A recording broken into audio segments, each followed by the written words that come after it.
Everybody, welcome to my channel, Be Free Now with Maria. So today we're going to start out with my bag of words to see what I'm inspired to share. All right, let's see. Oh boy, I got too many. I got to let some go. Okay, I got two here. Ooh, anxiety and regret. And let's see, let's get one more. Success. All right. So, anxiety, regret, and success. So, anxiety right off the bat makes me think, right, of this feeling that a lot of us feel, right, which is part of the human experience. And when we don't address that feeling, then we end up getting consumed by it. So, we want to remember that there are no shortcuts. You know, as uncomfortable as it is to deal with something, it's worse not to deal with it, because not dealing with it just compounds the situation. So we want to pause with that, right? We want to spend some time understanding it. But sometimes we're feeling too charged, too worried, and too stimulated to be able to just even pause with it, right? And to even try to work through it. So we have to meet ourselves where we're at. In other words, let's not try to get here until we deal with this. And the first step, right, is just acknowledging that, yes, you're feeling this feeling in your body. And then, right, once you recognize that, focusing in on your breath. And when you focus in on your breath, right, you start to just notice how you're breathing. It could be that simple, or you can do counting, right, when you're breathing. In other words, you can breathe and you can breathe in and breathe out as you count.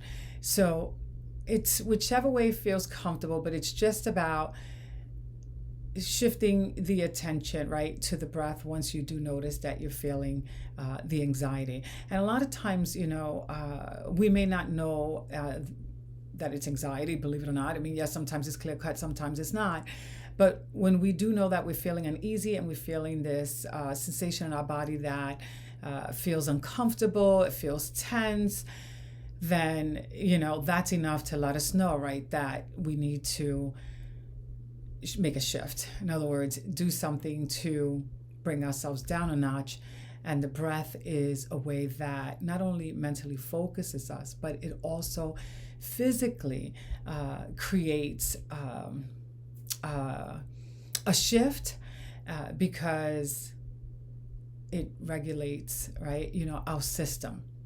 So while it seems like such a simple thing, it's something that sometimes we may struggle to do because we just are moving too fast and don't want to slow ourselves down.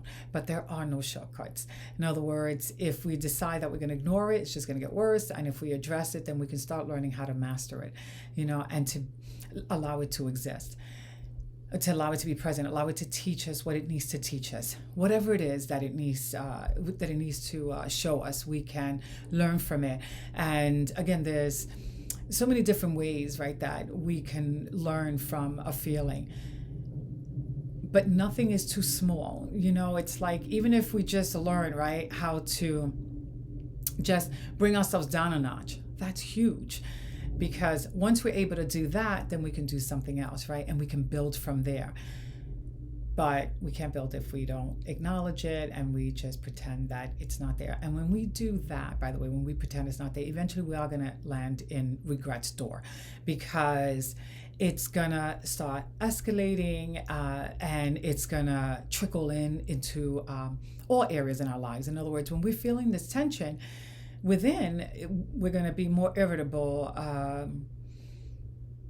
less confident, more confrontational, more forgetful, more disorganized, and so forth, because we're not addressing it. And then eventually, right, when things start to turn upside down for us, we then find ourselves, you know, not feeling good, but yes, knocking on regret's door, because we can then start to think shoulda, coulda, woulda. But shoulda, coulda, woulda isn't really going to make us feel any better, right? Because all we have is the present moment. So that's what we want to work with and manage the present moment, as opposed to, you know, going back and hanging out with regret for too long.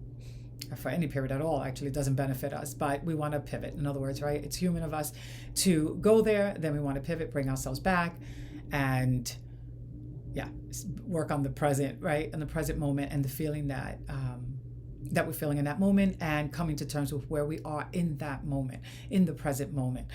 Meaning that, yes, this could have, gone this way, or I could have done it better, but here I am, and being okay with that.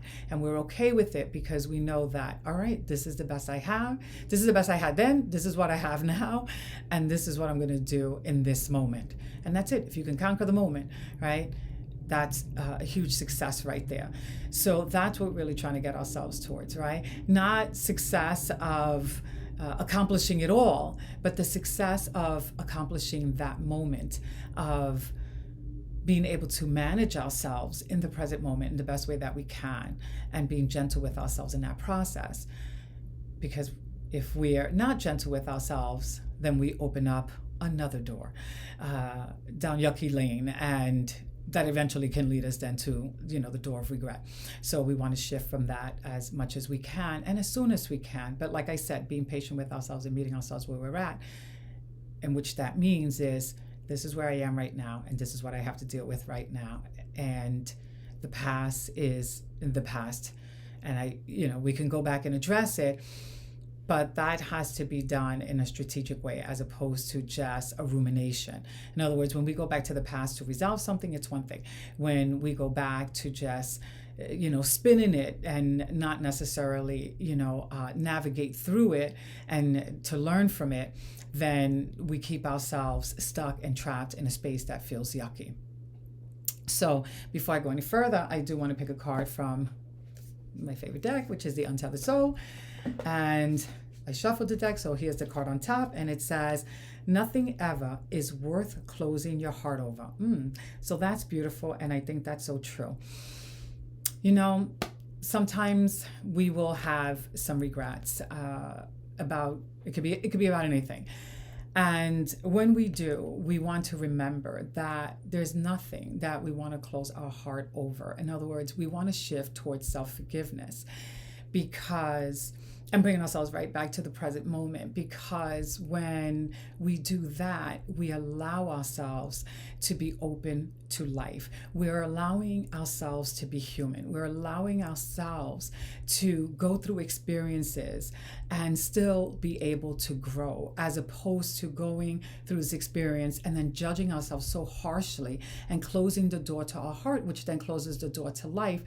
And that doesn't bring us any closer to where we want to be. It actually creates more yucky feelings, more regrets, a lot more anxiety, and a lot less success. So in order for us to be able to succeed with the human experience, then yes, we want to keep our heart open, and that does require that we forgive ourselves and we meet ourselves where we are in the present moment, and that when we are going to go back into the past, that it is goal directed. In other words, we're doing it with the intention, right, of learning something from it, not spinning in it and overwhelming ourselves in it and then being trapped by it.